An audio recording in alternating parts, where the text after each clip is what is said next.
straight on because he got a golden buzzer from Simon Cowell in his audition, and then another one from Amanda Holden during Saturday night's semi-finals, which means that singer Matty J is heading to the Britain's Got Talent final. One unforgettable performance on Britain's Got Talent transformed Matty Juniosa from an unfamiliar face into one of the competition's biggest breakout stars. But that emotional golden buzzer moment was only the latest chapter in a journey filled with disappointment, difficult choices, and years of starting over. Before the standing ovation and nationwide attention, he had already experienced setbacks that could have ended his dream. So, how did someone once written off finally earn the moment he'd been chasing for years? The dream that seemed over before it began. Long before millions of viewers watched him earn a golden buzzer on Britain's Got Talent, Matty Juniosa was simply a young boy with a voice that followed him wherever life took him. Born in Quezon City, Philippines, Matty spent much of his childhood moving from one place to another. His family lived in several cities and provinces, including Mandaluyong, Zamboanga, Tawi-Tawi, Cavite, and Taguig. Each move meant adjusting to a new environment, new classmates, and a different way of life. But through every change, one thing remained constant. Music was always there. He started singing at around 5 years old, and as he grew older, performing became more than just a hobby. During his years at St. Paul College of Makati, he joined the school choir and regularly competed in singing contests. Friends and classmates remembered him as someone who was always eager to perform, whether on a competition stage or simply entertaining people around him. Later, while studying at De La Salle University, he continued developing his talent as a member of the university's premier vocal performance group, gaining valuable experience in front of live audiences. After graduating in 2018, Matty faced a choice that many aspiring artists know all too well. He could pursue a more predictable path, or take a chance on the dream he had carried since childhood. He chose the second option. That decision soon led him to the inaugural season of Idol Philippines.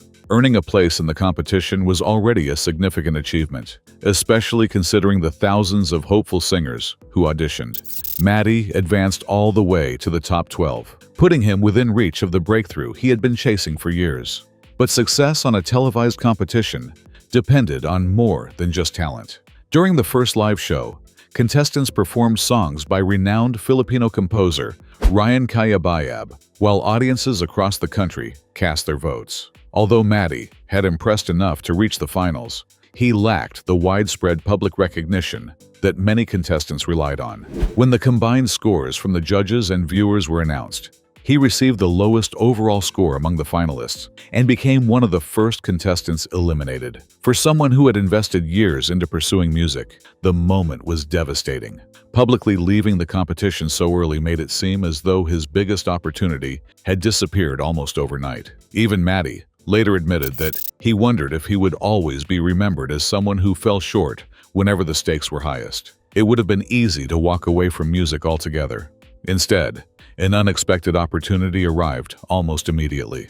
The same television network that had just watched his competition journey end was about to offer him something few eliminated contestants ever receive: a second chance that would completely change the direction of his career. Why walking away became his greatest risk.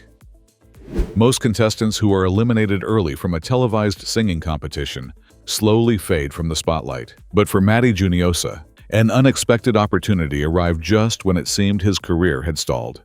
Not long after his Idol Philippines journey ended, the same television network gave him another chance. This time, he joined fellow contestants Lucas Garcia and Enzo in a newly formed vocal trio called Idols. Instead of watching his dream disappear, Matty suddenly found himself back on television, performing for audiences across the country and building a growing fan base alongside his new group. Over the next few years, Idols established themselves through television appearances, live performances, and original music. In 2020, each member released a solo single under the same major Filipino record label. Matty's song, Sayo na Talaga, marked an important milestone in his career. After the disappointment of his competition exit, seeing his own name attached to an official release proved that his journey as an artist was far from over. The trio continued gaining momentum, appearing on popular television programs including It's Showtime and Your Face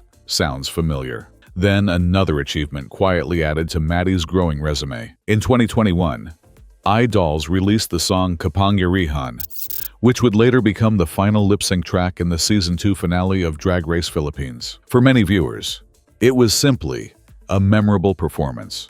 Few realized that one of the voices behind that song belonged to the same singer who had once finished at the bottom of the Idol Philippines finalists. Just as things finally seemed to be falling into place, Matty made a decision that surprised many of his supporters. Instead of pursuing a stable recording career, he left the group after earning a partial scholarship to study musical theater at the Royal Conservatoire of Scotland. The decision meant walking away from a major record label and established success in the Philippines, but he embraced the risk as a chance to grow beyond his comfort zone. Life in Glasgow was anything but easy. While studying for his Bachelor of Fine Arts degree in musical theater, he balanced demanding classes with part-time work as a waiter to help cover his expenses. Adapting to a new country, a different culture, and the pressures of professional theater training tested him both personally and financially. Yet he refused to quit.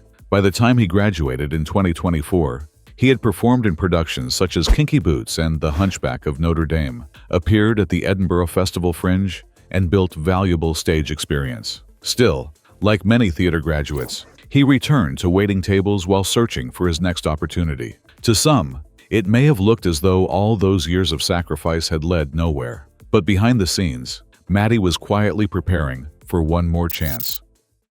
This time with a strategy that would change everything. The performance that changed everything. After years of rebuilding his career from the ground up, Matty Juniosa refused to leave his next opportunity to chance. When he auditioned for Britain's Got Talent, he prepared with intention, instead of relying on hope alone. He carefully studied Simon Cowell's judging style and watched past performances that earned his praise. Discovering that Purple Rain by Prince was one of Simon's favorite songs, Matty turned his audition into a well-planned strategy. Everything he had experienced up to that point shaped the way he approached the stage. The disappointment of Idol Philippines, the success and sacrifice of iDolls, the demanding years of musical theater training in Scotland, and the countless restaurant shifts that helped fund his dream all became part of the performance the audience was about to witness. When his audition aired on March 28, 2026, Matty followed the plan he had spent so long preparing. He began Purple Rain with restraint, allowing the emotion of the song to build naturally before unleashing the powerful vocals that had taken years to refine. As the performance intensified, the atmosphere inside the theater changed. Audience members gradually rose to their feet, and the judges' expressions made it clear they were witnessing something special. Then came the moment that changed everything. Before the song had even finished, Simon Cowell reached forward and pressed the golden buzzer, sending gold confetti raining across the stage. Matty stood frozen in disbelief as the audience erupted around him. In just a few unforgettable minutes, the singer, who had once questioned whether he would ever succeed, had become the first golden buzzer recipient of the season. The impact extended far beyond the theater. As clips of the audition spread online, viewers in the Philippines quickly recognized the familiar face. Many remembered watching his journey on Idol Philippines years earlier, while longtime supporters of iDolls proudly shared videos of his earlier performances. Others were surprised to discover that the same voice behind Kapangyarihan, featured during the Drag Race Philippines Season 2 finale, was now earning international recognition on one of television's biggest stages. With the live semifinals approaching, Matty revealed that he planned to showcase a completely different side of his artistry, determined to prove that his golden buzzer moment was only the beginning. But regardless of what happened next, one thing had already become undeniable. His story was never really about a single audition. It was about refusing to let disappointment write the final chapter. Every setback had quietly prepared him for the opportunity he had been waiting for, and every difficult decision had led him to that stage. Sometimes success doesn't arrive because someone never fails. Sometimes it belongs to the person who keeps rebuilding until the world finally notices. And for Matty Juniosa, that moment had finally arrived. Thanks for watching. What do you think is next for Matty Juniosa? Share your thoughts in the comments. Subscribe for more incredible stories, and don't miss our next video.